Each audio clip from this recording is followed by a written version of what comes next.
दोस्तों आज हम पढ़ने वाले हैं कंपनी लॉ के बारे में। सबसे पहले कंपनी लॉ के चैप्टर पढ़ने से पहले इस बारे में कुछ चीज़ जान लें। जैसे कंपनी लॉ जो है कंपनी एक्ट 2013 से स्टार्ट हुआ था। ठीक है, इस प्रोसेस क्या होता है रजिस्ट्रेशन इनकॉर्पोरेशन करने का, मतलब कंपनी आती कैसी कंपनी लॉ के अंदर। इसके लिए करने के लिए प्रमोटर जो होते हैं ए और बी पर्सन होंगे, जो डायरेक्टर वायरेक्टर होते हैं। ठीक है, वो बहुत चीज़ें कर रहे थे। जैसे ROC के पास वो DCEC DIN ये तरह की चीज़ों को रजिस्टर करते हैं। ठीक है, डॉक्यूमेंट्स लगते हैं, MOA कॉन्स्टिट्यूशन AOA रूल्स और रेगुलेशन होता है कंपनी के, वो सारे ये चीज़ देते हैं। नेम रिजर्वेशन करते हैं अपना कि नेम जो है एकदम यूनिक हो उनका। ठीक है, INC 1 के तहत SPIC प्लस करते हैं सिंप्लीफाइड फीमेड of incorporating company electronic payments, ये सारी चीज़ करते हैं। फ़ी पेमेंट करते हैं ROC के बाद कंपनी एयर कॉर्पोरेशन, फिर सर्टिफिकेट मिल जाता है उनको कि इनका बर्थ हो गया है बाय लॉ द्वारा बर्थ हो चुका है। अब वो कंपनी अलग हो जाएगी और जो मेंबर्स हैं वो अलग रहेंगे। कंपनी का एक अपना ही होगा, वो आर्टिफिशियल पर्सन बन जाएगी। इसमें pan tan tin current account इसके खुल जाते हैं, सारी चीज़ें कंपनी का सारी चीज़ हो जाती है पैन टैन। ठीक है, बिजनेस मनी कैपिटल IPO हो जाता है। बोर्ड बिजनेस जो होता है उसका मनी कैपिटल IPO कैसे होता है, बोर्ड अप्रूवल BOD के द्वारा। बैंकर जो होता है SIB के द्वारा देखा जाता है। ठीक है, PRHP prospective ROC SEBI website BSE broker, ये सारी चीज़ें देखते हैं। स्टॉक एक्सचेंज होने लग जाते हैं, उसमें लिस्टेड कंपनी स्टॉक करने लग जाती है। को मेंबर्स जो होते हैं, इन्वेस्टर जो होता है वो इन्वेस्ट करते हैं, को जो कंपनियाँ होती है वो शेयर इनको अपने दे देती है। ठीक है, जिसके कारण इनके अंदर डिसीजन होता है वोटिंग राइट्स करने के। वोटिंग राइट के तहत 51% या 25% ये अपने वोटिंग डाल सकते हैं। डिसीजन टू डायरेक्टर अपॉइंट, और डायरेक्टर अपॉइंट करने का डिसीजन आफ्टर 1 ईयर हर एक साल में होता है। AGM के द्वारा FC audit report present by director द्वारा रिपोर्ट दी जाती है। प्रॉफिट दिया जाता है कि इसका प्रॉफिट इतना इतना हुआ है। ठीक है, तो इसके हिसाब से जैसे मान लो प्रॉफिट हुआ है, 5 रुपये का प्रॉफिट हुआ है, तो कुछ डिविडेंड कर दिया जाता है, कुछ रिटेन अर्निंग कर जाता है। रिटेन अर्निंग मतलब कंपनी में या तो अर्निंग आ जाएगी या फिर शेयर होल्डर के पास बेच दी जाएगी। ठीक है, अब पढ़ते हैं चैप्टर 1। ठीक है, बीकॉक का 1 का चैप्टर 1 कंपनी लॉ पढ़ना स्टार्ट करते हैं। ठीक है, term company Latin com, term company का नाम लैटिन समझा है कॉम से गलत है, टूगेदर पैनिज मीन्स ब्रेड। ठीक है, सेक्शन 220 के तहत कंपनी एक्ट 2013 आया था। Company incorporated under this act और under any previous company law. ठीक है, कंपनी लॉ के अंदर इनकॉर्पोरेट होनी चाहिए कंपनी। इंडियन कंपनी एक्ट भी 2013 में आया था। ठीक है, सेक्शन 2 के 1956 में सबसे पहले एक आया था एक्ट, उसके बाद सिर्फ 2013 में आया एक्ट कंपनी का। Contain 470 section, 7 schedules and chapter applicable 2014-15। ठीक है, ऑब्जेक्टिव क्या होता है, gain a high standard of corporate government, high standard रखना कॉर्पोरेट गवर्नमेंट, अकाउंटेबिलिटी रखना, strict step to fraud company के द्वारा स्ट्रिक्ट स्टेप लेना, identify to new policy concept, नई पॉलिसी कॉन्सेप्ट को आइडेंटिफाई करना, setup more than effective institution structure रखना ज़्यादा से ज़्यादा।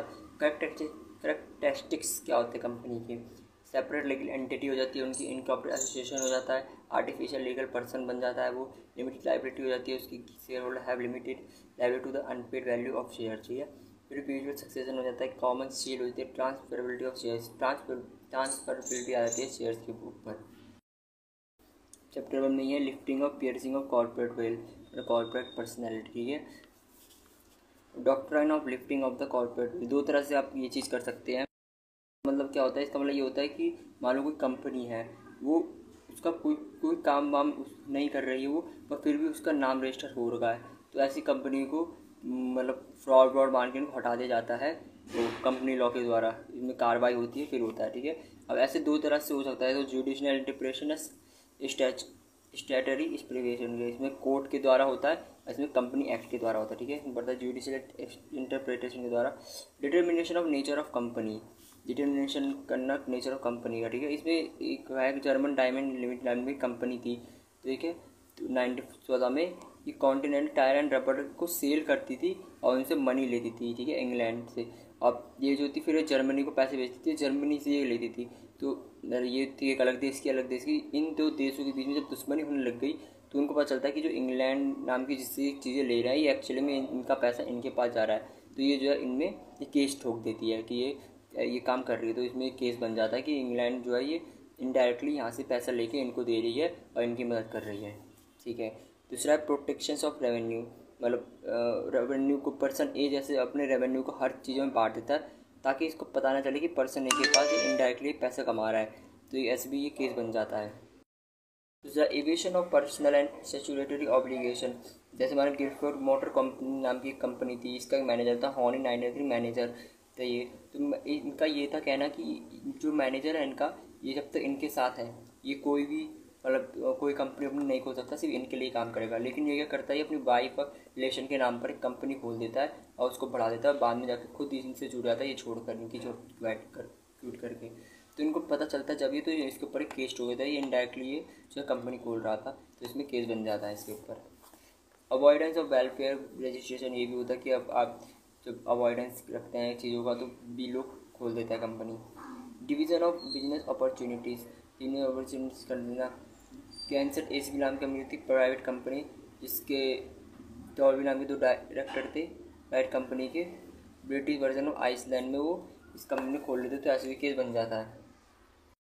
डिटरमाइनिंग एक्सपर्टीज ऑफ कंपनी, ये भी केस बनता है। When company share on rail, company जो है अलग देश की, जैसे FBI कॉर्पोरेट नाम की कंपनी जो फिल्म बनाती थी, मानसून में फिल्म बनाई, लेकिन पता ही नहीं चला कि किसने बनाई, तो बाद में पता चलता है कि एक अमेरिकन कंपनी थी जो बाहर से इसका काम संभाल रही है, तो इसमें भी केस बन जाता है।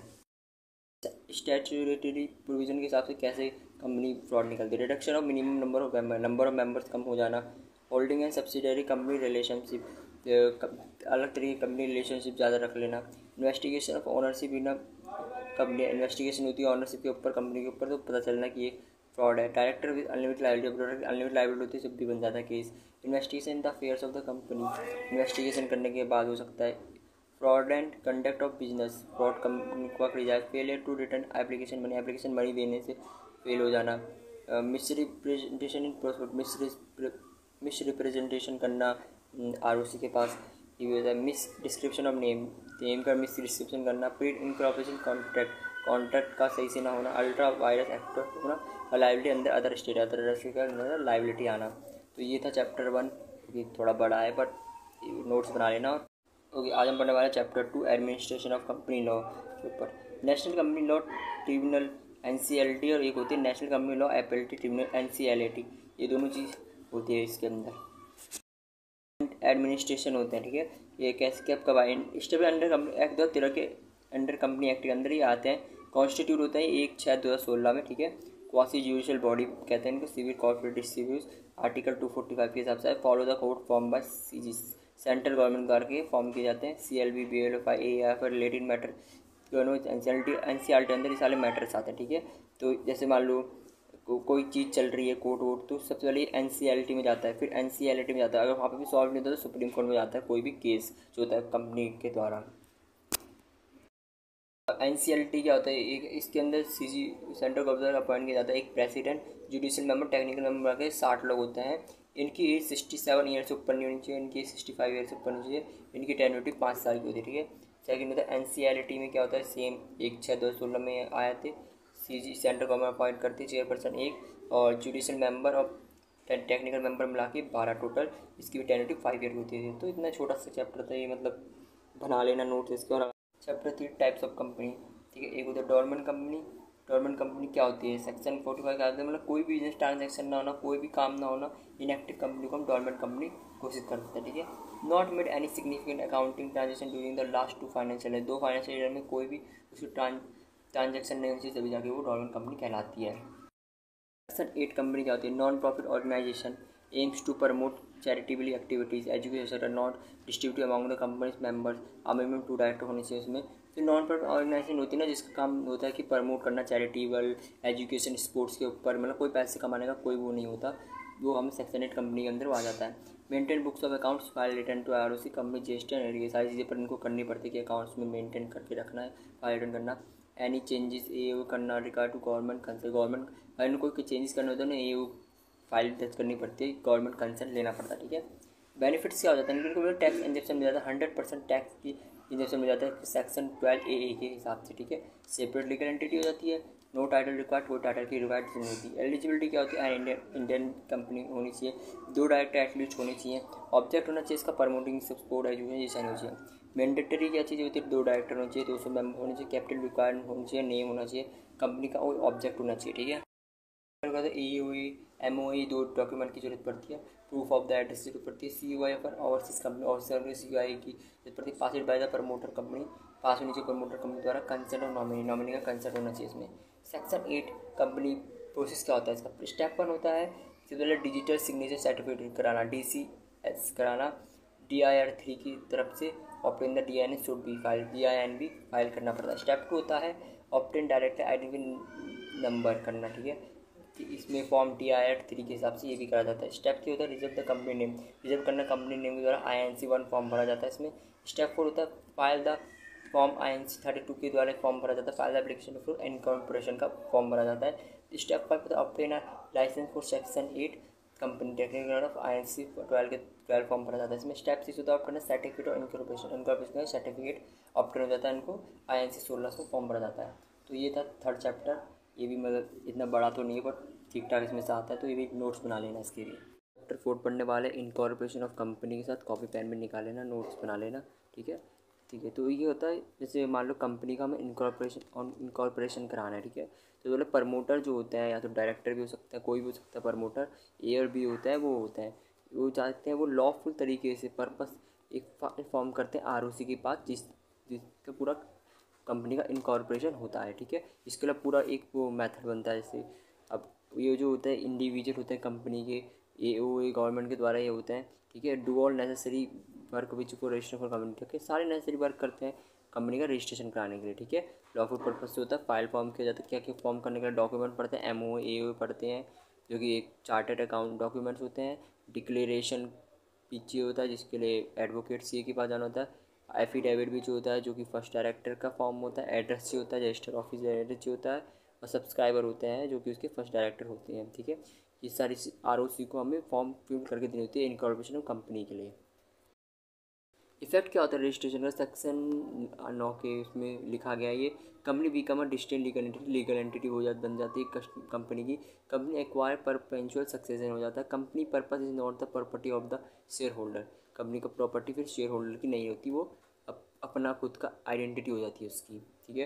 प्रमोटर कौन होता है, वो doing about the company, incorporation के लिए जो काम करता है पूरा इंडिविजुअल होते हैं या फिर एक फर्म हो सकती है, एसोसिएशन ऑफ पीपल हो सकते हैं, गवर्नमेंट हो सकती है, जो परफॉर्म करते हैं बेसिक प्रिलिमिनरी वर्क, मतलब प्रिलिमिनरी वर्क मतलब वो कंपनी का इनकॉर्पोरेशन होने से पहले, ठीक है। इसको हम फादर ऑफ द कंपनी भी कह सकते हैं, ठीक है। अब फंक्शंस क्या होते हैं इसके लिए, discovering the business opportunity, gender ideas, इसके नए नए डिस्कवरी हो सकती है, आइडियाज, डेट इन्वेस्टिगेशन होती है, वेरिफिकेशन होता है, नेगोशिएशन होता है, रिक्वेस्टिंग नंबर ऑफ पर्सनस होता है इसमें, decision made towards the following, preparation of document MOA होता है, preliminary contract the preliminary expenses होते हैं, ठीक है।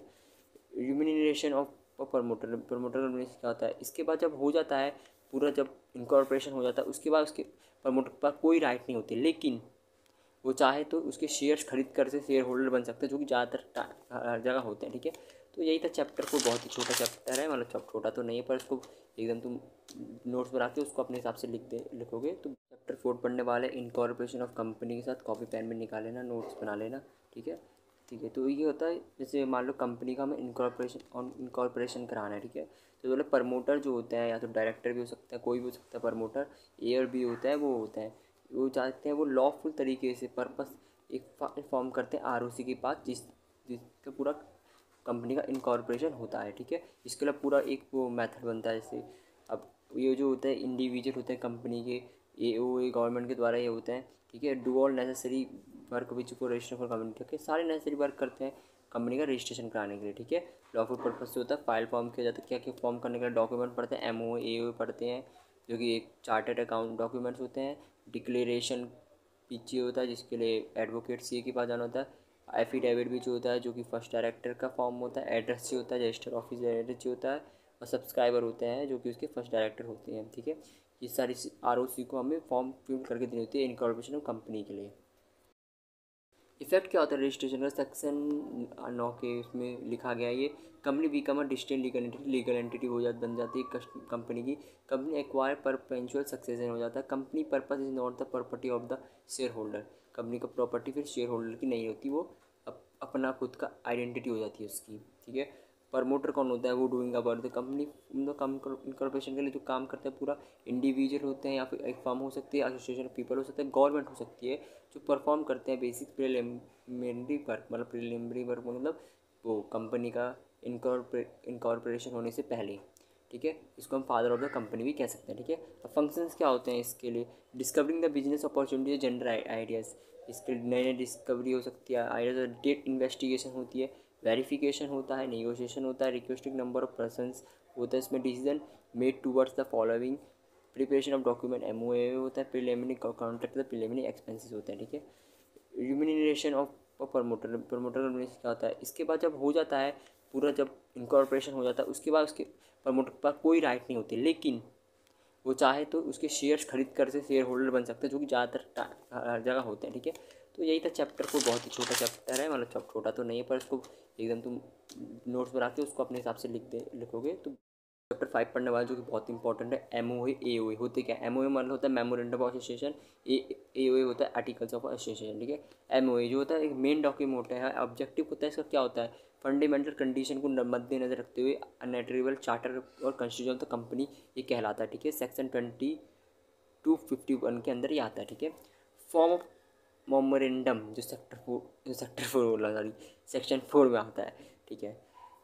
फॉर्म के अंदर क्या क्या होता है, table of schedule 1 company act तहत के अनुसार, टेबल ए में होता है लिमिट ऑफ शेयर्स लिखे होता है, टेबल बी में लिमिट ऑफ गारंटी लिखी होती है, टेबल सी में शेयर कैपिटल लिखा होता है, टेबल डी में अनलिमिटेड कंपनी का शेयर्स होता है, टेबल ई में अनलिमिटेड कंपनी के शेयर कैपिटल होता है, ठीक है। अब कॉन्टेनेंट्स ऑफ मेमोरेंडम के कॉन्टेनेंट्स क्या होते हैं, सबसे पहले नेम क्लॉज क्या करता है, मस्ट नॉट बी अनडिजिबल सिमिलर और LLP, सिमिलर नहीं होना चाहिए, अलग होना चाहिए नाम, इंडिकेट्स प्रिंसिपल ऑब्जेक्ट, मतलब जो चीज़ तुम्हारी कंपनी कर रही है काम जिसका, उसका वो इंडिकेट करना चाहिए, ठीक है। नॉट वायलेट होनी चाहिए कि गांजा वांजा नहीं बेचने चाहिए तुम, ठीक है। नॉट इंक्लूड एनिमी कंट्री से इंक्लूड नहीं होना चाहिए। रिजर्वेशन ऑफ नेम का रिजर्वेशन कराना होता है, जो कि एकदम अलग होना चाहिए, सिमिलर किसी भी तरह नहीं होना चाहिए, 60 डेज पीरियड के अंदर ये नेम डिसाइड आपको करना होता है। रजिस्टर्ड ऑफिस फिर आपको हमें जमा करना होता है, जो कि सिचुएशन क्लेम्स के लिए कार्य मतलब रजिस्टर्ड ऑफिस है, ठीक है। फॉर्म INC 22 के अंदर 30 दिन के अंदर आपको वो रजिस्टर्ड ऑफिस अपना बताना होता है कि हाँ ये मेन ऑफिस है आपका। ऑब्जेक्ट क्लोज क्या होते हैं, तो सबसे ज़्यादा जरूरी है, पावर ऑफ द कंपनी इसी में होता है, ये आपको प्रोवाइड कराता है प्रोटेक्शन शेयर होल्डर्स की, पब्लिक इंटरेस्ट आपको बताता है, नॉट टू इलीगल नहीं होनी चाहिए, नॉट अगेंस्ट पब्लिक पॉलिसी होनी चाहिए।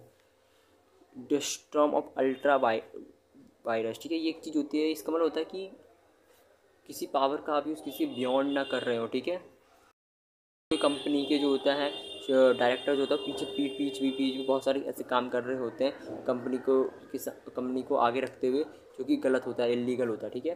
कैपिटल क्लॉज रजिस्टर कैपिटल होना चाहिए आपके पास, लाइबिलिटी आपकी मेंबर की होनी चाहिए, एसोसिएशन सब्सक्रिप्शन क्लॉज आपका होना चाहिए। ये था MOA के बारे में। होंगे AOA के बारे में, आर्टिकल्स ऑफ एसोसिएशन कहते हैं। इसके अंदर क्या होता है, रूल्स और रेगुलेशंस होते हैं, अपॉर्चुनिटी मैनेज इंटरनल अफेयर, मतलब कंपनी के अंदर क्या क्या रूल्स और रेगुलेशन होता है, ये सारी चीज़ें AOA में लिखा होता है, जो कि हम ROC को देते हैं, ठीक है।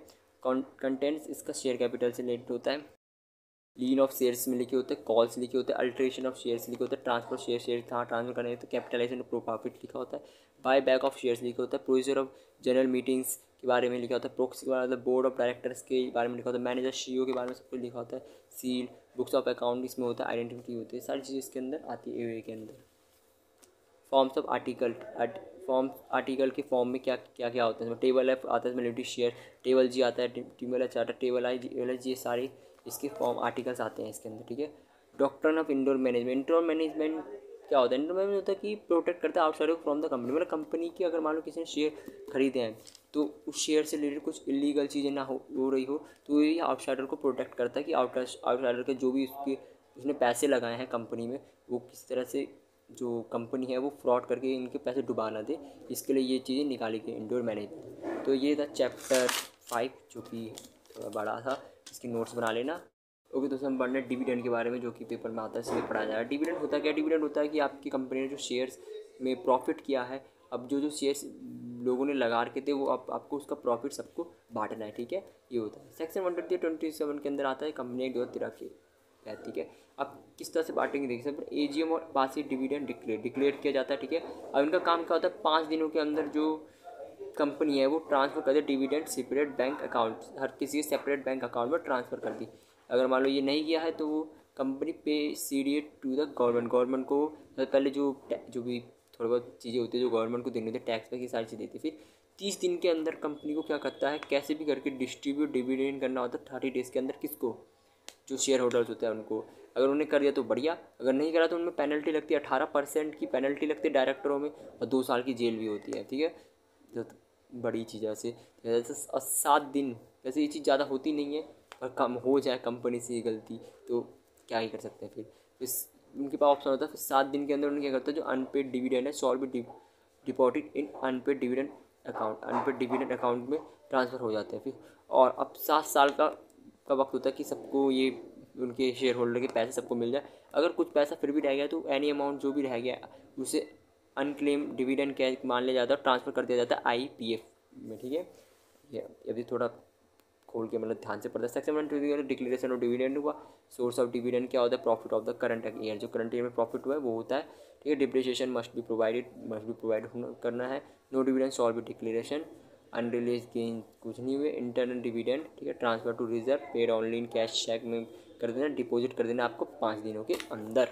ठीक है, फिर सेक्शन 1 अनपेड डिविडेंड अकाउंट में पैसा चल जाता है 30 दिनों के बाद। 7 साल के अंदर investor education and protection fund में चल जाता है। देखो IEPF का मतलब ये होता है investor education and protection fund में पैसा चल जाता है अगर 7 साल तक कोई भी पैसा रह गया है तो। सेक्शन 125 के अंदर investor education and protection fund IEPF के बारे में होता है। सोर्सेज क्या होता है, अनक्लेम डिविडेंड इनको 7 साल के बाद मिल जाते हैं। मैनेज किया जाता है सेंट्रल गवर्नमेंट द्वारा, ये मैनेज किया जाता है। ठीक है, IEPF। ठीक है, सेक्शन 126 में राइट टू डिविडेंड, किसके राइट है डिविडेंड के ऊपर। सेक्शन 127 में पनिशमेंट ऑफ फेलियर, अगर पनिशमेंट मिलती है, अगर आप फेल हो गए ये चीज़ करने में तो आपको 2 साल की जेल हो सकती है डायरेक्टरों को। ठीक है, 2 साल की जेल थी, 18% का आपको इंटरेस्ट वो पेनल्टी अलग पे करना पड़ेगा। ये सारी चीज़ होती है। ये तो डिविडेंड के बारे में ये था चैप्टर, इसके नोट्स बना लेना। ऑडिट एंड ऑडिटर्स के बारे में। ठीक है, ऑडिट क्या होता है, ऑडिट मतलब काम, ऑडिटर्स पर्सन जो वो काम करेंगे।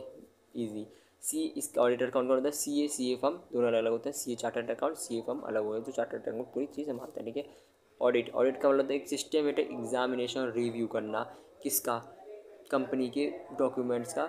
ऑल द ट्रांजेक्शन का भी डॉक्यूमेंट करना, ट्रू एंड फेयर, जब कुछ सही तो है, और स्टेक होल्डर तक मतलब ये चीज़ सही होनी चाहिए। जो स्टेक होल्डर है उनको कितना पैसा मिलना चाहिए, क्या ट्रांजेक्शन होनी चाहिए, सारी चीज़ें ऑडिटर संभालते हैं। और जिस चीज़ को संभाला जाता है उसको ऑडिट कहते हैं। क्या होती है ऑडिटर की, सेक्शन 141(1) एंड 2 में ये लिखा गया है। क्वालिफाइड होनी चाहिए, क्वालिफाइड CA होनी चाहिए, फर्म और LLP भी हो सकती है। ठीक है, डिस्क्वालिफिकेशन क्या मानी जाएगी, अगर कोई मानो बॉडी कॉर्पोरेट है, कोई कंपनी की है तो नहीं माना जाएगा। ऑफिसर और एम्प्लॉय, अगर इसी कंपनी को ऑफिसर एम्प्लॉय है तो नहीं माना जाएगा। पार्टनर है उसी कंपनी का तो नहीं माना जाएगा। रिलेटिव है CA का ही, कोई CA अपने रिलेटिव से कुछ करा रहा है तो वो भी नहीं माना जाएगा। ठीक है, अपॉइंटमेंट कैसे होती है ऑडिटर की, section 139 first annual general meeting होती है। रिटर्न कंसेंट होता है ऑडिटर का, सर्टिफिकेट देखा जाता है, क्वालिफिकेशन देखी जाती है, नोटिफाई 15 दिन के अंदर ने ये चीज़ नोटिफाई करानी पड़ती है। 5 ईयर्स का टेन्योर होता है, या फिर 10 ईयर का भी हो सकता है अगर वो रीअपॉइंट हो जाए, या फिर पहले ये तय हुआ कि 2 बार बनेंगे तो 5 ईयर के 2 हो सकते हैं। गवर्नमेंट अगर गवर्नमेंट कंपनी तो उन्हें 180 डेज मिलते हैं क्या करने के लिए, सारी चीज़ करने के लिए। प्रोसेस क्या होता है, इंटीमेट द प्रपोज ऑडिटर करना होता है, obtain consent certificate from auditor को बोलना होता है। सेक्शन 177 के तहत कमिटी रिक्वायर्ड होती है, कॉल बोर्ड मीटिंग की जाती है, अप्रूव द अपॉइंटमेंट होता है। Intimate the auditor file ROC from audit 1 के तहत इंटीमेट ऑडिटर होता है, पूरा प्रोसेस होता है किसी ऑडिटर को चुनने का और उसे ऑडिट करने का। ठीक है, वो रिपोर्ट को ऑडिट करता है। ऑडिट का ही सब होता है कि वो किस चीज़ को ऑडिट करना, उसको देखना। ठीक है, यह होता है चैप्टर ये ऑडिटर एंड ऑडिटर्स वाला जो भी पेपर में आता है, इसके भी नोट्स बना लेना।